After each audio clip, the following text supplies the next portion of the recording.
L'actualité, c'est encore du football. Les autres résultats en certes dans ce qui concerne le plus haut niveau. Évidemment, National 3 et Seconde Ligue. Mais c'était de la Coupe de France pour l'équipe féminine du Mans FC qui faisait son entrée donc dans la compétition française ce dimanche face à Saint-Malo, une autre équipe de Seconde Ligue. Victoire 1-0 grâce à ce but de Sana Guermazi à la 55e minute de jeu. Qualification au prochain tour pour les joueuses de Damien Bolini. Ça sera face à Saint-Denis, club de 3e division. Stat assez impressionnante pour cette équipe mancelle. Elles n'ont pas encaissé le moindre but depuis 5 matchs. Bravo à elles. En National 3, le Sablé FC affrontait ce samedi sur la pelouse du stade Rémy Lambert la réserve du FC Nantes. Si les Nantais dominent les premiers instants grâce à la vitesse de Bodiang et la puissance de Nsinghi, qui trouve la transversale d'ailleurs dès la 6e minute de jeu, les Saboliens ont peiné à sortir du pressing adverse. Du moins en première période, puisque au retour des vestiaires, Sablé montre un visage un petit peu plus offensif, avec Cissé et Donissa notamment, tout près d'ouvrir le score. De la maladresse offensive, il y en a eu un petit peu, et surtout des gardiens très solides des deux côtés qui ont empêché tout but d'être inscrit. Résultat, un score nul et vierge, 0-0. Sablé toujours dernier du groupe B dans ce championnat de National 3. Voilà pour cette rencontre et ce score de parité 0-0 entre le Sablé FC et la réserve du FC Nantes. Du rugby à présent en Fédéral 3, pardon. Et c'est sur leur pelouse que les Manceaux du RCM recevaient Angers, le leader du championnat pour la dernière journée de la phase aller. Les Angevins frappent fort dès l'entame de match, inscrivant 3 essais en première période pour mener 21-3 à la pause. Mais au retour des vestiaires, le Rugby Club du Mans retrouve sa combativité, plus incisive sur les rucks et bien organisée. Les joueurs de Yann Boulaya arrachent 2 essais en fin de match grâce à Crestin et Sens. Revenant à un petit point du bonus défensif, un petit point seulement malheureusement. Défaite 29-21 face au leader angevin, une prestation encourageante pour le coach Manceau qu'on écoute au micro d'Amoun Chamsoudine. On n'a pas été discipliné, on a pris beaucoup de pénalités en première mi-temps. Donc, contre le vent, c'est compliqué. Parce que du coup, soit ils prenaient les points, soit sur un coup de pied de pénalité, ils se retrouvaient vraiment dans nos 22. Donc voilà, on a pris la pression, beaucoup dû à notre indiscipline sur la première mi-temps. D'ailleurs, on prend pratiquement tous les points. On prend qu'un essai, je pense, en deuxième mi-temps, mais on prend pratiquement tous les points en première mi-temps. Donc voilà, on revient, on marque 21 points, à 1 point du bonus défensif. C'est dommage, c'est comme ça. On va continuer de travailler. On sait que là maintenant, voilà, on a une semaine de récupération. On est sur le bon chemin. On va faire une très très bonne deuxième phase, j'en suis sûr. On va recevoir le second du championnat qui en ce moment pète un peu tous les records et gagne beaucoup. Donc on a hâte de les recevoir. Et si on arrive à faire ce qu'on a fait sur notre deuxième mi-temps et ce qu'on a fait à Pithiviers, ça se passera bien. Toujours en National 3 et du volleyball, c'était à la Chapelle Saint-Aubin. La Chapelle Saint-Aubin qui s'incline malheureusement et sèchement 3-0 face à une redoutable équipe de Nantes. Combatifs, les Sartois ont livré 2 premiers sets accrochés, perdus 22-25 et 23-25. De 2 points sur ces 2 premiers sets, malheureusement. Ils ont cédé face à un serveur adverse décisif et un jeu nantais dominateur au centre. Le dernier set à sens unique, véritablement 17-25. Malgré la défaite, les joueurs de François Lelandais ont montré des progrès après leur non-match face à La Rochelle. Avec 2 déplacements cruciaux à venir face à Orléans et Montaigu, l'ASCA devra prendre des points pour espérer se relancer. Avant la trêve, on écoute le coach de la Chapelle Saint-Aubin. C'est dommage, je pense qu'on avait moyen de faire un peu mieux ce soir.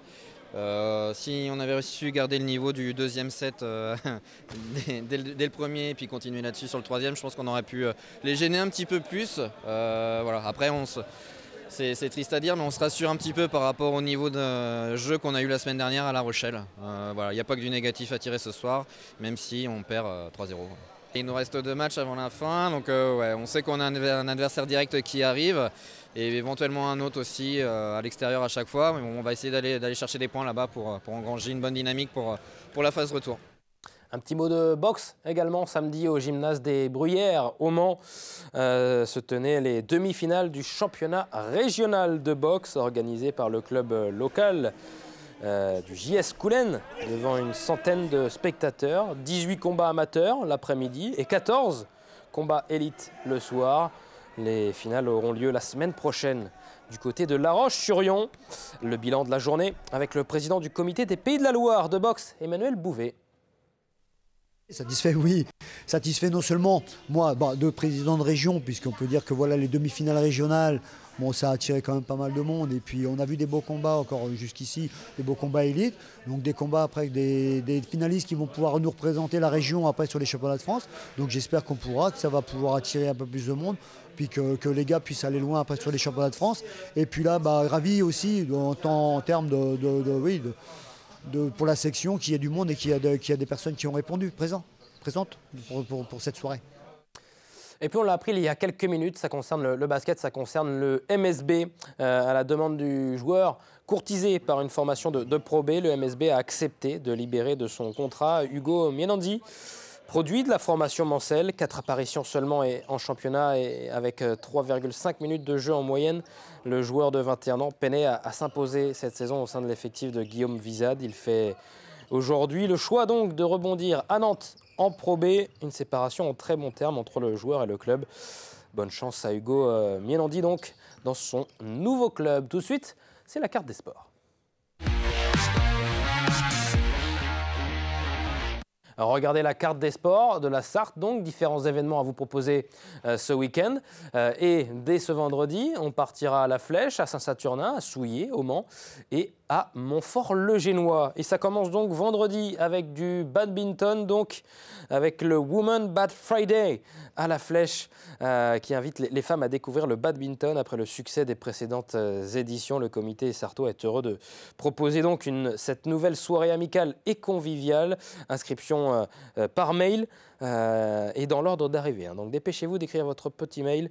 Ça se passe au gymnase de la Monnerie avec 7 terrains disponibles et place limitée à 28 à partir de 20h30. Donc il y a également vendredi une randonnée VTT nocturne pour le Téléthon à Souillé. Là aussi, vous pouvez encore vous inscrire. N'hésitez pas. Donc, si vous aimez faire du VTT et si vous n'avez pas peur de la nuit.